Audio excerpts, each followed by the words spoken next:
محمود غزنوی گزر رہے تھے، جب بوڑھے کو دیکھا اس کے ہاتھ کامتے ہیں تو پھر بھی وہ زمین کھود رہا ہے اور ایک درخت لگا رہا ہے. تو محمود غزنوی اس بوڑھے کو دیکھ کے تو بڑے حیران ہوئے، اس کے قریب گئے. تو دو قسم کی سوچیں ہوتی ہیں نا، ایک یہ سوچ ہوتی ہے کہ بڑا لالچی ہے، اس عمر میں بھی یہ کیا کر رہا ہے، یہ بھی سوچ ہوتی ہے.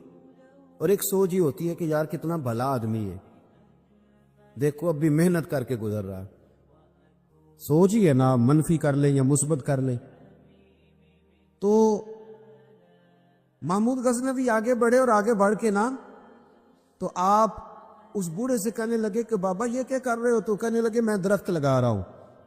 تو کہنے لگے بزرگوں اب آپ کی جو عمر ہے یہ عمر نہ تو آپ اس کے پھل کھا سکیں گے، نہ چھاؤں میں بیٹھ سکیں گے، اور آپ کو تکلیف بھی بڑی ہے. تو بابا جی محمود کو جانتے ہی نہیں تھے، پلٹ کے کہنے لگے بیٹا چلو میں نہیں پھل کھاؤں گا تو میرے پوتے تو کھائیں گے نا، میرے نواسے تو کھائیں گے نا. تو آپ چھوڑے مجھے، میں تو اگلی نسلوں کا بھلا کر رہا ہوں.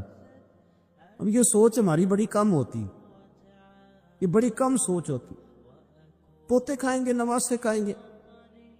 تو محمود غزنوی بادشاہ تھے، بڑے راضی ہوئے، کہنے لگے یار بابا تیری تو سوچ بڑی شاندار ہے، قوم کا نفع کرنے والی سوچ ہے. اس نے کہا ایک تھیلی اشرفیوں کی بابا جی کو دے دو. بابا جی نے وہ تھیلی اشرفیوں کی جب قبول کی، پکڑی، تو بابا جی بڑے مسکرائے. محمود کہنے لگا کیا ہوا؟ تو فرمانے لگے بیٹے تم نے تو کہا تھا کہ میں اس کا پھل نہیں کھاؤں گا، میں نے تو ابھی لگایا نہیں ہے، اللہ نے پھل مجھے پہلے ہی عطا فرما دیا ہے. تم تو کہہ رہے تھے کہ پھل نہیں کھاؤں گا، ابھی تو لگایا نہیں تو اللہ نے پھل دے دیے. محمود بڑا راضی ہوا، اس نے کہا یار بابا تو بڑی اونچی سوچ کا مالک ہے، ایک تھیلی اور دو بابا جی کو، اور دے دو ایک تھیلی. ایک اور تھیلی دی بابا جی کو، تو بابا جی پھر ہنسے، کہنے لگے محمود میرا خلوص دیکھ، میں اللہ کے بندوں کا نفع کرنا چاہتا تھا نا، تو میں نے ابھی لگایا نہیں. لوگوں کے باغ میں سال میں ایک دفعہ پھل لگتا ہے، اللہ نے مجھے 2 دفعہ پھل عطا کر دیا. محمود نے کہا تیسری بھی دو بھی بابا جی کو تھیلی. آپ سوچ تو بنائیں نا صاحب.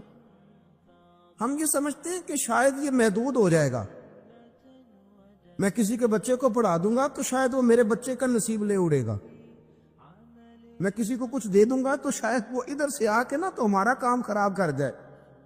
او بھائی ایسا نہیں ہوتا، اس کو سمجھ، میرا رب تو بڑا کریم ہے، تو بانٹتا جاتا ہے تو اللہ تجھے نوازتا جاتا ہے، تو دیتا جاتا ہے تو اللہ تجھے عطا کرتا جاتا ہے.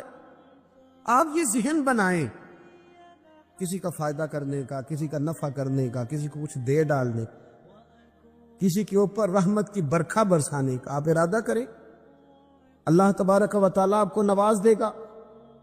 ہم جہاں بیٹھے ہوتے ہیں لوگوں کو ہماری ضرورت ہوتی ہے.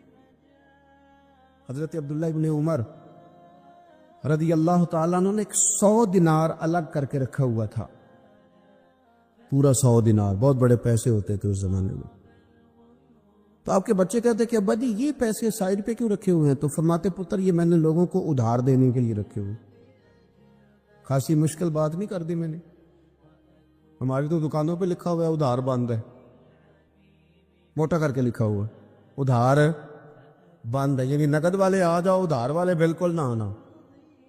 تو ادھار کون لیتا ہے؟ امیر آدمی. اور بھائی سنیں، ادھار کون لیتا ہے؟ غریب آدمی.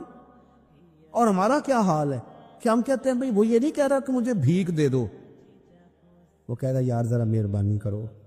میں یہ مجھے ایک دوست کہنے لگے کہ وہ کیا بنا ہے، سنا تھا ایک شخص کو پھانسی ہونے لگی، عدالت کا فیصلہ ہے. میں نے کہا یہ وہ لوگ تبصرہ کرتے جو پیٹ بھر کے روٹی کھاتے، یہ ان لوگوں کا تبصرہ ہے. وہ پیٹ بھر کے روٹی کھاتے، رات تبصرہ کریں گے، فیس بک پہ اپنی رائے دیں گے.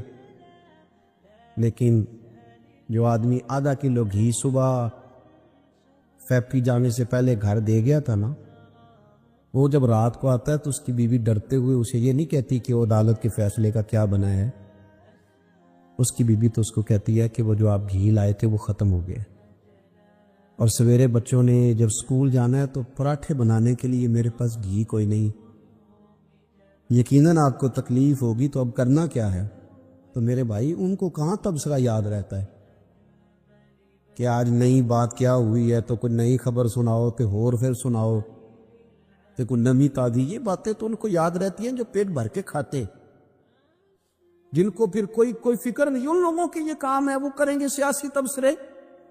وہ کسی شخص نے کیا خوب کہا تھا کہ غربت نے میرے بچوں کو تہذیب سکھا دی، اب سہمے ہوئے رہتے ہیں شرارت نہیں کرتے. غربت نے میرے بچوں کو تہذیب سکھا دی، وہ اب سہمے ہوئے رہتے ہیں، وہ شرارت نہیں کرتے. وہ نہیں شرارت کرتے اس لیے کہ وہ تو کونے میں لگے بیٹھے ہیں کہ کسی غریب کا کھلونا نہ ہمارے ہاتھ سے ٹوٹ گیا، وہ سہمے ہوئے رہتے ہیں، وہ شرارت نہیں کرتے. تو میرے عزیز، حضرت عبداللہ ابن عمر 100 دینار ہے. ابا جی یہ کس لیے ہے؟ تو فرماتے یہ میں نے ادھار دینے کے لیے رکھا ہوا ہے.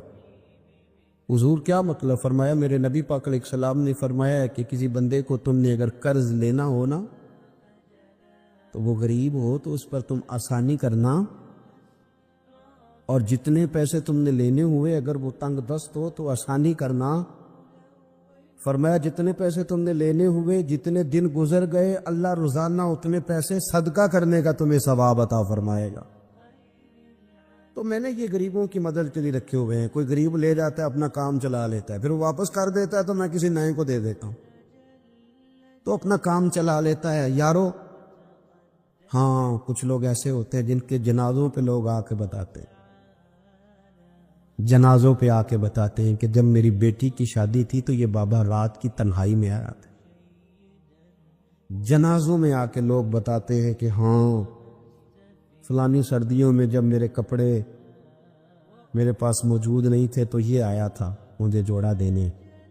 اور پھر لوگ بہت بڑے پروفیسر، لیکچرار، عالم فاضل آ کے بتاتے میرے پاس کتابوں کے پیسے کوئی نہیں ہوتے تھے، اور یہ مرد کلندر تھا جو ہر امتحان سے پہلے آتا تھا اور آ کے مجھے کہتا تھا کہ یہ پیسے رکھ لو، کوئی نہیں میں لے لوں گا واپس ہو جائے. یار کسی کو آسانی دینے کا ارادہ تو کریں. مسلم شریف کی حدیث ہے، میرے رسول کریم سید عالم صلی اللہ تعالی علیہ وسلم نے ارشاد فرمایا کہ تاجر قیامت میں اللہ کی بارگاہ میں کھڑا کیا جائے گا تو اللہ فرمائے گا جاؤ میں نے تمہیں جنت دے دی، جاؤ جنت میں. تو پتہ تو سارا ہے نا سردار نے کی تو وہ اللہ کے حضور حاضر ہو کے عرض کرے گا مالک میں تو اپنی خطائیں جانتا ہوں کتنی زیادہ، اللہ میں تو مستحق نہیں تھا، تو میرے مالک یہ جو کرم ہوا ہے اس کا سبب پوچھ سکتا ہوں؟ سبب کیا ہے اس کرم کا، اس رحمت کا؟ تو رب کریم ارشاد فرمائیں گے کہ جب تم نے دکان پہ جو سیل مین رکھے ہوئے تھے، جب تم ان کو بھیجتے تھے لوگوں سے پیسے لانے کے لیے، کیا ریکوری کرنا کہتے کہ گرائی بھی عقید ہے، تو وہ جب تم بھیجتے تھے لوگوں کو تو کیا کہہ کے بھیجتے تھے؟ ذرا بتاؤ تو صحیح. تاجر ہے، سادہ آدمی ہے، تو وہ کہتا ہے اللہ میرے دل میں تیرے بندوں کا بڑا خیال تھا تو میں یہ کہہ کے بھیجا کرتا تھا کہ جس کے پاس ہوئے اسے لے لینا، اور جو تنگ دست ہوا نا اسے تنگ نہ کرنا، اگلی دفعہ لے لیں گے. تو رب کریم فرمائے گا تو میرے بندوں پہ آسانیاں کرتا تھا تو میں تیرے اوپر آسانی نہ کروں؟ یہ مسلم شریف کی حدیث ہے، میں آسانی نہ کروں؟ وہ تیرا یہ لفظ کہ جو تنگ دست ہے اسے وسعت دے دو، کوئی نہیں کل پرسوں ترسوں آ جائے گے. فرمایا بس اسی کی برکت سے آج میں نے تجھے جنت دینے کا ارادہ کر لیا. میں کبھی کبھی محسوس کرتا ہوں ہمارے احساسات میں تیزی کے ساتھ تنگی آئی ہے، سوچ کا دائرہ کار محدود ہوا ہے، محدود. کہ ہم تھوڑے سے مذہبی لوگ ہیں نا، ہر آدمی کا اپنا شعبہ ہوتا ہے، آپ کا بھی شعبہ ہوگا. لوگ کہتے ہیں حضرت جی ٹائم دے دیں، سیالکوٹ میں فلانی جگہ پہ محفل کرنی ہے، تو میں کہتا ہوں کہ یار وہاں محفل ہوتی ہے وہیں آ جانا. کہتے نہیں ہم نے اپنی کرنی ہے، تو میں کہتا ہوں وہ کس کی ہے؟ یعنی وہ جو آپ نے اپنی کرنی ہے، یعنی اس مسجد میں آپ آئے تھے تو اب آپ اس مسجد میں بھی آئیں. تو صاحب میں آپ کے محلے میں آتا جی وہ مسجد جو تھی نا وہ جنوب والی تھی، اب شمال والی میں ٹائم دے. وہ ان کی مسجد میں آپ آئے تھے، فلانے علامہ صاحب کی، ہماری تو نہیں آئے. اور میں نے کہا یار بس کرو، مسجدیں بھی جب تقسیم ہونے لگ گئی یہ بھی تقسیم ہوگی کہ وہ اس کی اور یہ اس کی ہے. یعنی آپ اندازہ کریں کہ ہماری یہ سوچ ہے کہ اس میں بھی کہیں کوئی ایسا عنصر نہ ہو کہ کوئی اجتماعیت کہیں نظر آ جائے. اور یار ایسے تو نہ کرو. یہ ایک مذہبی اجتماع ہوتا ہے, اس کے اندر بھی لوگ کہتے ہیں کہ انتظامیہ دعوت دے گی. یہ کس کے دین کا کام ہو رہا ہے؟ اللہ اور اس کے رسول کے. تو اس کی انتظامیہ کچھ 6 بندوں پہ مشتمل ہونی چاہیے کہ ساری امت انتظامیہ ہونی چاہیے. لیکن ہم نے نا یہاں بھی تقسیم کرنی, یہاں بھی گروہ بندی کرنی, یہاں بھی ہمارا مزاج اور طرح کا بن گیا. اگر آپ کا دل بڑا ہو جائے, تھوڑا اللہ کے بندوں کو آسانی دے. میں کہا کرتا ہوں جنت بہت بڑی ہے میرے بھائی, مہربانی کر ذرا دوسرے کو بھی جگہ دے, وہ بھی جنت میں داخل ہو جائے. وہ بڑی وسیع ہے, تو تھوڑی مہربانی کر, اتنا محدود نہ کر اس کو, تھوڑی سی نا آسانی کر. اللہ بڑا کریم ہے, جگہ دے انشاءاللہ تعالیٰ. جو کسی اور کا مرید ہے وہ بھی جنت میں جائے گا اللہ کے فضل سے, وہ بھی جائے گا, پر تھوڑی گنجائش دے, محل لے کے وہ بھی جائے گا. نے تو بڑا محدود کر کے رکھا ہوا. میرا خیال ہے مشکل سے 25-30 لوگ ہیں اگر ہم جانے تو اپنے محلے میں سے. باقی تو سب کے لیے ہم نے بین کر دیا. خدا را یوں نہ کرے, اس سے دقت ہوگی. داتا گانجی بخش علی حجویری رحمت اللہ تعالی علیہ کشف المعجوب میں فرماتے ہیں کہ ایک شخص نہ پہاڑ کی چوٹی پہ عبادت کرتا تھا, تو لوگ اس سے ملنے کے لیے جایا کرتے تھے. تو رستے میں نا ڈھلان بڑی سخت تھی. لوگ اس کے اوپر سے جب چڑھ کے جاتے نا تو اکثر لوگ گر جاتے. اس کے دل میں ایک دن خیال آیا کہ یہ ڈھلان نہ ہوتی تو کیا ہوتا. تو رب کریم نے اس وقت کے پیغمبر علیہ السلام کو وہی فرمائی کہ اسے کہو تو میری تخلیق پہ اعتراض کرتا ہے. نہ ہوتا تو کیا ہوتا. فرمایا اسے کہہ دو کہ تیرا نام میں نے اپنے نیک بندوں کی صف سے کاٹ کر نافرمانوں کی صف میں لکھ دیا. وہ کہہ دو. اللہ کے نبی نے پیغام دیا تو وہ سجدے میں گر گیا. وہ تجھے کیا ہوا؟ کہنے لگا حضور آپ نے کہا ہے نا کہ اللہ نے میرا نام لیا ہے. میں کہاں, اور میرے رب نے میرا نام لے لیا ہے. حضور چلے, میں تو سمجھتا تھا میں کسی کھاتے میں نہیں, اللہ نے میرا نام لے لیا, یعنی میرا نام. اسے تو وجد ہو گیا. وہ پیغمبر کی بارگاہ میں عرض کرنے لگا حضور آپ میرا پیغام اللہ کی حضور عرض کر دیں گے؟ کہا ہاں میں کہہ دوں گا. تو وہ عرض کرتا ہے حضور اللہ کی بارگاہ میں یہ عرض کیجئے کہ یا اللہ میرے لیے جہنم کا فیصلہ تو ہو ہی گیا ہے, لیکن مالک میرا دل کرتا ہے کہ میرا وجود اتنا بڑا کر دے, اتنا بڑا کر دے, تو قادر ہے اتنا بڑا کر دے کہ ساری دوزخ میں ہی پورا آ جاؤں. اللہ میرا دل نہیں کرتا تیرا کوئی اور بندہ جہنم میں جائے. میری طبیعت نہیں مانتی کہ تیرے محبوبوں کا کلمہ پڑھنے والے, تیرے نبیوں کا کلمہ پڑھنے والے دوزخ میں چلے جائے. اللہ تو ساری دوزخ میرا وجود بڑا کر کے نہ تو بھر دے.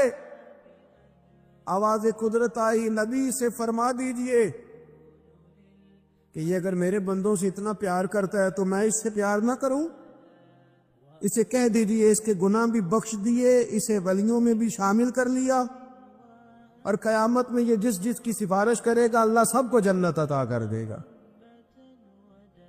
پر یہ ہے کہ پروگرام ہی نہیں ہے. اتنی محدود سوچ. تھوڑا تھوڑا پیار کریں, تھوڑی تھوڑی محبتوں میں وسعت لائیں. آپ تھوڑا شوق جمع کریں اپنا. آپ یہ مزاج بنائیں کہ مجھے اللہ کے بندوں سے محبت کرنی ہے. علامہ اقبال کہنے لگے خدا کے بندے تو ہیں ہزاروں, اور بنوں میں پھرتے ہیں مارے مارے. میں تو اس کا بندہ بنوں گا جس کو خدا کے بندوں سے پیار ہوگا. اپنے مسلمان بھائی کے لیے اپنے دل کے اندر نرمی لائیں. لوگوں کی کمزوریاں دیکھیں گے تو آپ 1 منٹ بھی کسی کے ساتھ نہیں چل سکتے. اور یہ حال میرا بھی ہے اور آپ کا بھی ہے. تو اگر کوئی ہماری کمزوری دیکھ لیتے وہ چل سکتا ہے ہمارے ساتھ. میں اکثر